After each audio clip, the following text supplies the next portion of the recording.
আসসালামু আলাইকুম।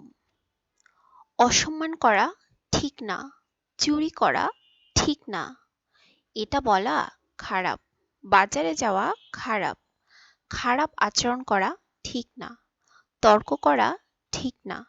আজকের লেসনে খারাপ বা এটা ঠিক না এই টাইপের বাক্য কিভাবে ইংলিশে বলবো সেটাই শিখবো। আর এই টাইপের বাক্য কিন্তু আমরা আমাদের দৈনন্দিন লাইফে অনেক বেশি বলে থাকি। এটা খারাপ বা এটা ঠিক না, এটা করা ঠিক না এই টাইপের অর্থে যখন আমরা বাক্য বলবো তখন এই স্ট্রাকচারটি ব্যবহার করব। It's bad to plus verb plus object. আবার বলছি, it's bad to plus verb plus object. এটা শোনা খারাপ। It is bad to listen. বাজারে যাওয়া খারাপ।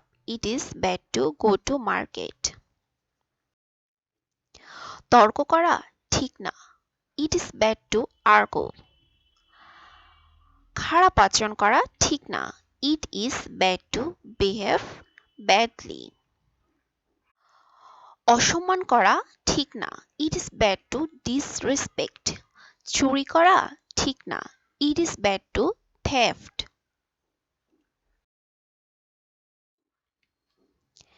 এটা বলা খারাপ। It is bad to say. এটা দেখা খারাপ। It is bad to see. মিথ্যা বলা ঠিক না। এই বাক্যটি আপনারা অবশ্যই কমেন্ট সেকশনে নিজেরা বানিয়ে তারপর কমেন্ট করবেন। রাগ করা ঠিক না। এই বাক্য দুটো নিজেরা কমেন্ট সেকশনে কমেন্ট করে জানাবেন। আর হ্যাঁ, এই টাইপের বাক্য বেশি বেশি বানিয়ে নিজেরা বাসায় বসে প্র্যাকটিস করুন। তাহলে দৈনন্দিন লাইফ স্টাইলে আমাদের এই নিয়মিত বলা বাক্যগুলো আমরা খুব সহজেই ইংলিশে বলতে আয়ত্ত করে ফেলবো।